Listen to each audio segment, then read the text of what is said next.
Para falar sobre esse assunto, eu vou chamar uma pessoa especialista aqui na área.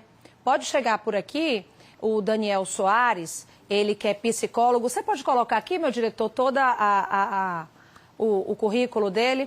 Eu já vou dizer aqui todo o seu currículo, que a gente botou bem bonitinho. E aí, assim que a gente for falando, só um minutinho aqui que eu vou pegar aqui, então, no meu celular. Combinado? E aí eu chamo o Daniel aqui na cena, tá? Porque a gente fez tudo bonitinho aqui, com licença. E não é verdade? A gente tem que dar o crédito às pessoas. Vamos lá? É isso. Não está aqui, mas a gente acha, né, meu diretor? Se puder me ajudar também. Isso. Então tá aqui já. Olha, gente, o Daniel Roberto, ele é psicólogo clínico, consultor especialista em tratamento de dependência química, diretor do Centro Terapêutico Recomeçar, responsável pelo Núcleo de Psicologia e Programa de Apoio Familiar. Então, esse é o currículo do entrevistado de hoje, a pessoa com quem eu vou falar. Seja muito bem-vindo, viu, Daniel, aqui ao programa. Desculpa aí a agonia. Hoje, realmente, está todo mundo nessa situação. Não tem como a gente não se envolver de certa forma. É um caso que a gente está falando desde anteontem, muito complicado para a gente. Quando você vê essa imagem, você que tem um atendimento específico também para grupos vulneráveis, existiu uma omissão ali? Pois é, Mariana, boa noite, né? Boa noite para todo mundo que está em casa.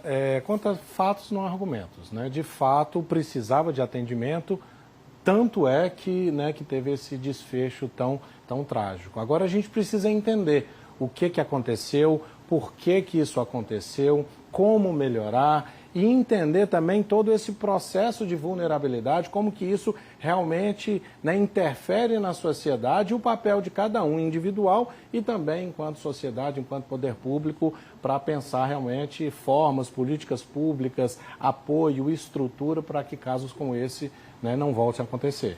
Quando a gente fala de pessoas vulneráveis, existem 3 pilares que é bom a gente falar, né? Tem o pilar familiar.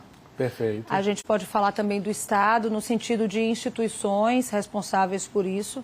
E tem também o papel da população. Existe até um termo novo, se chama aporofobia, algo nesse sentido. É quem tem ojeriza, quem tem aquela questão fobia ao pobre, ao necessitado. É um absurdo a gente falar disso. Verdade. Mas essa semana, né, eu estava retomando algumas entrevistas e vi uma de uma mulher chamada Val Marchiori, dizendo que não, esse povo a gente não pode alimentar, não. Esse povo a gente tem que deixar lá porque eles gostam mesmo de morar na rua. E se a gente alimentar, eles vão se acostumar com a rua. Pois é, uma visão um pouco rasa da situação, né? Claro que a gente precisa entender que individualmente também eu não consigo resolver todo o problema, mas pensando, né, no ser humano nas 3 esferas, tanto biopsicossocial, ou seja, existem alguns fatores biológicos, existem algumas questões sociais, onde está inserido, e a parte psicológica, como que eu lido com essas duas questões, né? E esses 3 pilares, Mariana falou muito bem, primeiro o papel, a rede de apoio, a estrutura familiar, como que realmente cada pessoa consegue, de uma forma ou de outra, algumas questões que possam ajudar a lidar com o mundo, a lidar com as dificuldades, a lidar com o problema, a lidar com as questões da vida. Depois nós temos as esferas, né, públicas, o poder público sim tem responsabilidade sobre isso, inclusive, né, não é a minha área, mas, né, nós temos direitos, né, enfim, que têm que ser respeitados, etc. E um outro problema que você traz de forma muito, né, muito clara também, que é o retrato social. Quando a gente fala em drogadição, quando a gente fala em dificuldades e vulnerabilidade social, as pessoas imaginam logo coisas ruins, como se a pessoa quisesse estar inserido naquilo e esquece de todo um contexto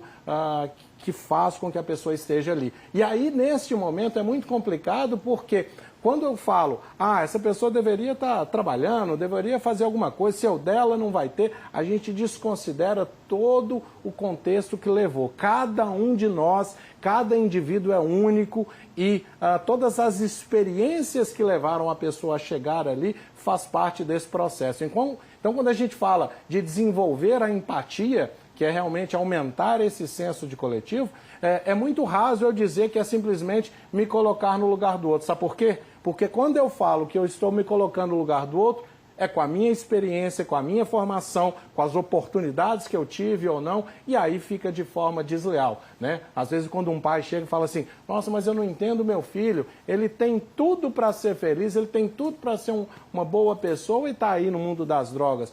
Na verdade, o que ele está querendo dizer é, ele tem tudo que eu, pai, acredito que é necessário para ele ter. Mas será que ele tem mesmo? Será que não? Como que é isso? E entender essa subjetividade da pessoa. Porque se a gente for pensar só do ponto de vista racional, fica raso, fica fraco. E as pessoas não querem estar nessa situação. Então é preciso juntar essas três esferas justamente para que a gente consiga ter um avanço na saúde pública de maneira geral. E quando fala de saúde mental, quando fala de transtorno, quando fala de sofrimento mental, aí é mais difícil ainda, porque as pessoas sempre tendem a associar como algo ruim e não simplesmente como faz parte. E a gente tem que aprender a lidar com isso se realmente quer evoluir enquanto sociedade, enquanto grupo, enquanto família, enquanto instituições.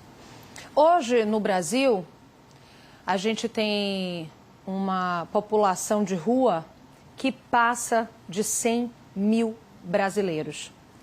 E não existe um censo aprofundado que analise, não apenas quantitativamente, mas qualitativamente, no sentido de quem são essas pessoas, qual a história delas. O que a gente sabe é, de certa forma, superficial. São pessoas que foram às ruas por questões familiares, ou por família não aceitar a orientação sexual, ou pelas drogas, desemprego. A gente também consegue ter esse diagnóstico nas ruas.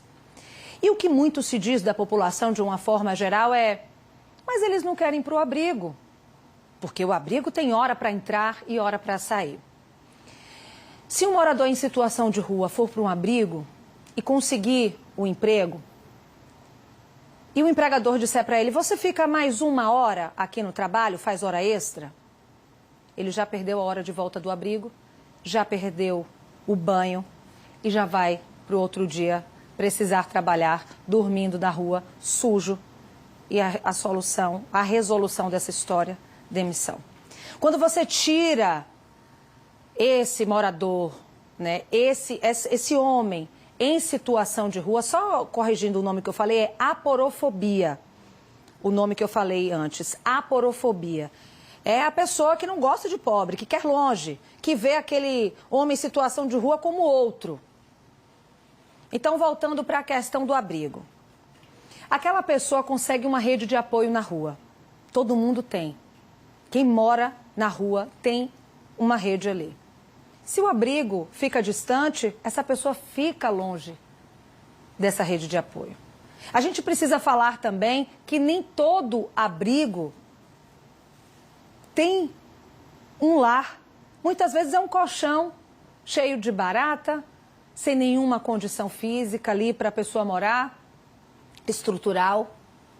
Então, não é apenas ele não quer abrigo, ele não quer ajuda, ele quer morar na rua. Quando as pesquisas são feitas, o que se pergunta para a pessoa em situação de rua é: você quer sair da rua? A pessoa diz não. E aí você pega esse não para um todo. Você não pergunta: se você não tivesse na rua, qual o seu sonho? A resposta muda. Eu quero ser juiz, eu quero ser médico, eu quero ser jornalista, eu quero ser psicólogo. A rua vai tirando aos poucos os sonhos, a dignidade do outro. Isso acontece muito, de uma forma geral, na pessoa que é usuária de droga, né? Ela vai perdendo a perspectiva. Pois é, a gente precisa entender a dependência química, na verdade, todo esse contexto onde por diversas razões, eu vou experimentar aquela determinada substância. Por uma certa vulnerabilidade, trauma na infância, por curiosidade, por arriscar, por buscar algo novo, enfim, por uma série de questões. Mas aí, de repente, a pessoa começa a utilizar. Quando ela se torna um dependente químico, porque há um processo, né, do experimentar, do uso abusivo, até chegar na dependência química, que pela Organização Mundial de Saúde é doença. É uma doença crônica, progressiva e fatal. Vai lá pesquisar que vocês vão ver. Crônica no sentido de que não tem cura. Assim como uma diabetes, por exemplo. Você consegue tratar, e tem tratamento, mas ela é crônica. Uma vez diagnosticado dependente químico, sempre serei dependente química.